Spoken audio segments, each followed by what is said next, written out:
Chapter 24. What Happened at the Temple. A golden thread of sunlight squeezes through the solitary crack in the stone wall and falls upon Itzel's closed eyelid. The eye beneath quivers back and forth, struggling between a dream and the waking world. Suddenly, both the raven-haired girl's eyes burst open. She sits upright on her mat and glances around the room. The dream was a lie. Her family is still gone. Only little Appo is there, snoring softly and lying on the mat her brother once used. A low growl rumbles through her stomach, and she wonders where they will find food today. For months they have been scavengers, going from home to home in Tikal with the hope of finding unspoiled food. Some days they eat well. Other days, most days, they go hungry. The fruits and vegetables have long since rotted away. Most of the dried grains they find are riddled with bugs. On a good day they will happen upon an unlucky turkey or guinea pig, but most of the animals have wandered off or been killed by predators. 3 months. It has been 3 months since their families, friends, and the entire population of Tikal disappeared. She and Appo have searched for clues, have tried desperately to learn where everyone went. But they have found nothing. It's as if thousands of people truly did vanish into thin air. Itzel decides she will let Appo sleep a while longer, so she creeps silently from the bedroom. She splashes water from a pitcher onto her face, then takes a long, refreshing drink. Outside, she sits on Grandmother Jacques' favorite chair. Staring at the fruitless avocado grove at the clearing's edge, she begins running through the list of today's tasks. Obviously, finding food is their top priority. There are also leaks in the roof they must repair, water from the stream they must collect and sanitize by boiling, and clothes that need mending or replacing. She must also tend to her failing garden and work on the fences she is building for the wild pigs she snares in the jungle. It will be a busy day. To Itzel, that is good. The busy days help distract her from the hunger and sorrow. If they could see me now, Itzel thinks with amusement, no one would be calling me lazy little Itzel anymore. She allows herself another minute of rest. The peace of the morning is her favorite time of day. After this, there will be chores upon chores until nightfall. When her minute is over, she stands to wake Appo. But as she turns toward the house, she freezes. A man, old and bent and wearing a priestly robe, stands at the edge of the clearing. He is staring at her from the end of the jungle path. Itzel is sure she has never seen him in Kusakal before, yet there is something familiar about him. Perhaps she met him once upon a time in Tikal? He approaches her, making no sound as he walks. Nothing about his appearance seems threatening to Itzel, but she remains on her guard anyway. "Good morning, old one," she says respectfully when he stops in front of her. "Good morning to you," he replies, "Itzel of Kusakal." The girl is speechless. She doesn't know this man, yet he obviously knows her. "Are you from Tikal?" she asks. The old man nods. "The last one, I thought. Then I saw you and the boy yesterday." "He is named Appo," Itzel informs him. "We go to the city every day hoping to find food. Please forgive me for asking, but how do you know me? Have we met before?" "Long ago, when you were very small," he answers. "I am much bigger now," Itzel says. "How did you know I was the same person?" "Because," he says, his gray eyes piercing and clear, "you look so much like my own daughter, your mother." It takes a moment for the full meaning of the old man's words to sink in. When they do, Itzel breathlessly replies, "Ma'am? Grandfather?" The old man nods, slowly and silently. "They told me you were dead," says Itzel, feeling both confused and a little betrayed. Not truly dead, though to our family I was as good as such, he replies cryptically. I was given a job of highest honor, but it meant I could be part of my family no more. "Then why are you here now?" Itzel asks. Forgive me, her grandfather says, but I am old and cannot stay far from my place of rest for long. I must return to Tikal. "Already? Why?" Itzel asks, frustrated. When her grandfather grins at her, his brown face crinkles with 1,000 new wrinkles. He says, I do not mean to leave you. I would like for you and the boy to accompany me back to Tikal. There I will explain everything. Without hesitation, Itzel runs into the hut and awakens Apo. The boy is rubbing the sleep from his eyes when he steps outside, and he squints against the morning sun. The old man is gone. Itzel's heart drops like a stone before she realizes that he is already on the jungle path, his ancient legs shuffling toward Tikal. "Who is that?" whispers Apo. "Where did he come from?" "He is Nimam, my grandfather," answers Itzel. The words feel strange on her tongue. "He says he is from Tikal." "Tikal?" Apo shouts with disbelief. "If he is from Tikal, how have we not seen him yet?" "I do not know," says Itzel, shaking her head. "He says he will explain everything to us, if only we follow him." It doesn't take long to catch up. Once they do, they walk slowly behind him. The jungle path between Kuzakal and Tikal takes longer than ever before. No one speaks as they travel, though Itzel and Apo exchange looks of annoyance over their agonizing pace. They have seen crippled turtles move faster. Nor does the pace quicken when they reach the city's boundaries.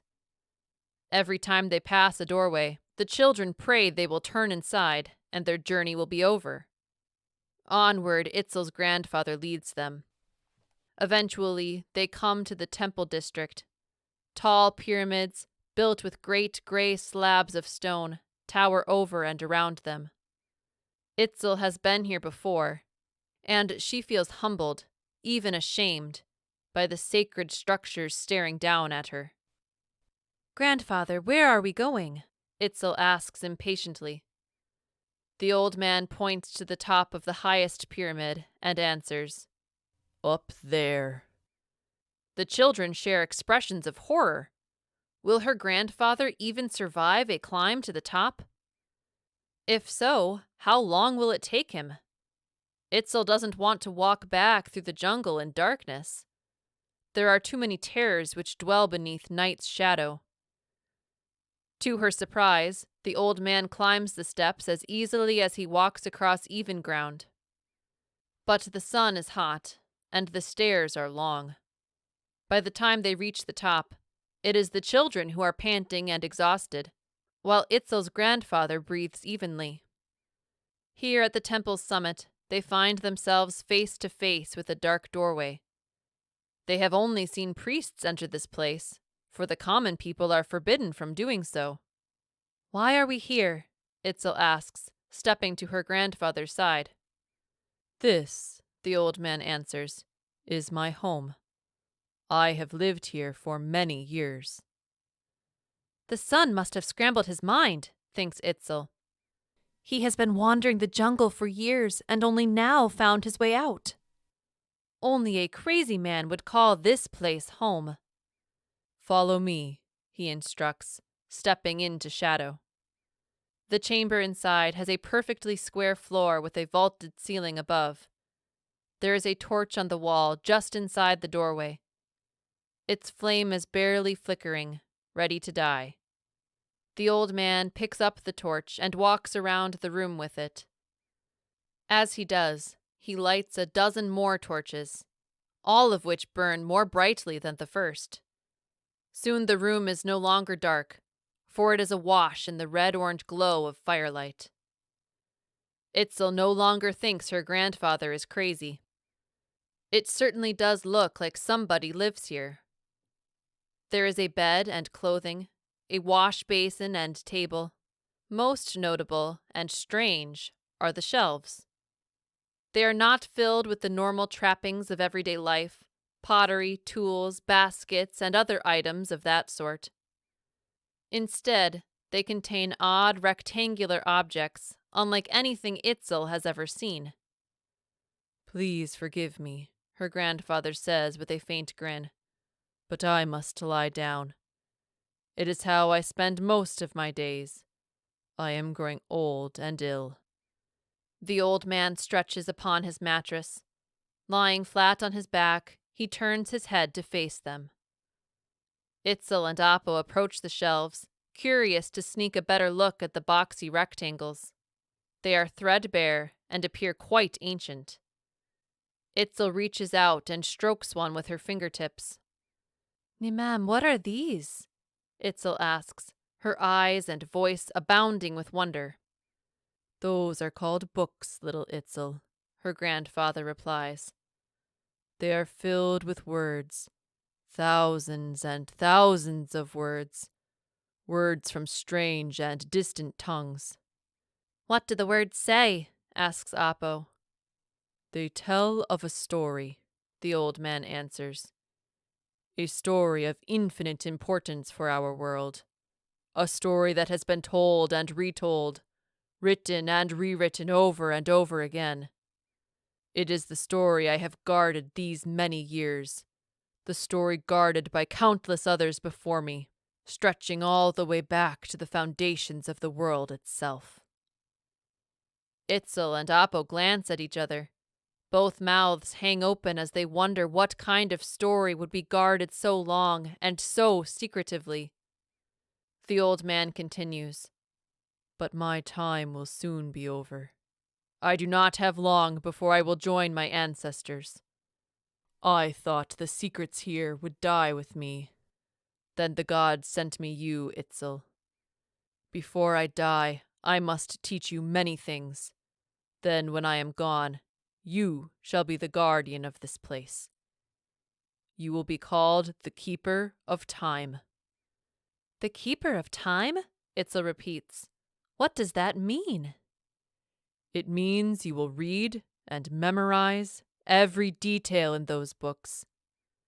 Then, even if the books are destroyed, you will hold them within your memory. Memorize all that? Itzel says skeptically. No one can do such a thing. I did such a thing, her grandfather replies. If I did, you will too. Besides, there is no option. If you don't, our world, our universe cannot go on. All will be doomed to repeat itself once more. How can words have such importance, grandfather? Itzel asks, more disbelieving than ever. You will understand once you have read them, he replies. But hear me now, little Itzel. There is no more important work in all the world than this task I give you today. Will you accept it? Itzel stares into the old man's pleading eyes, and she sees there is nothing crazy in them. She is certain that every word he has spoken is truth. Yes, she answers, I will accept it. Good, he replies. Closing his eyes, he sighs with relief, as if she has quieted every fear in his old bones. What will I do with this knowledge? Asks Itzel. What will I do as the Keeper of Time? There is a day in the future when someone will come to this place, he answers, grabbing her hand. It may not be during your lifetime. It may not happen yet for many lifetimes. But when this one comes, you must do everything in your power to help her succeed. Without you, and without your knowledge, everything is doomed to fail all over again. But how will I know who she is? Wonders Itzel. How will I tell her apart from all the others? Her grandfather says nothing. He reaches into a pocket sewn inside his robe. When he removes his hand, there is a thin, curled-up slip of paper between his fingers. "The girl in the middle," he says. "This is she. This is the one who mends time again." Itzel takes the paper and unrolls it. Inside there is a drawing. Its details are so fine, it looks real. Itzel feels like she is staring directly at the strangely dressed family, frozen in time. On one side stands a woman, a man on the other. Between them are two younger boys. And in the very middle, a smiling girl with hazel eyes and golden brown hair. An arrow points up at this girl from the bottom of the page. Below it are two words, words which Itzel cannot read yet, but which she will learn very well in time. Sophia Faraday. Afterward. Etere Majorana.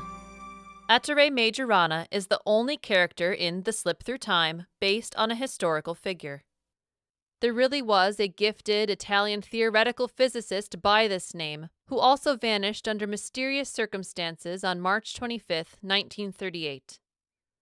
One of his last known actions was to purchase a boat ticket from Palermo to Naples. Beyond these few touchpoints of historical basis, however, the character Etere in this story is fictional. There is absolutely no evidence that the real Majorana stole anybody's work and claimed it as his own, nor that he broke into the Vatican's archives to steal an ancient treasure. That he did so in The Slip Through Time is purely dramatic license taken by the author in the telling of this story. The geographical settings. From Arches National Park in Utah to the Lotrabjarg bird cliffs of Iceland, many of the locations Sophia visits in The Slip Through Time are real places. While they may be filled with breathtaking scenery and important cultural history, they certainly do not contain the ancient pieces of a time machine. If you ever have the opportunity to visit any of these places, please treat them with the respect they deserve. Obey all signs and rules posted by park or museum staff. By doing so, you can help ensure not only your own safety, but also the enjoyment of these treasured places for future generations. Usage of ancient Mayan languages. The ancient Mayans of Mesoamerica did not speak one united language. Rather, there were dozens of different vocabularies and dialects used throughout the region. For the purposes of this book, the author opted to use the classic Maya or Chulti language in the telling of Itzel's portion of the story.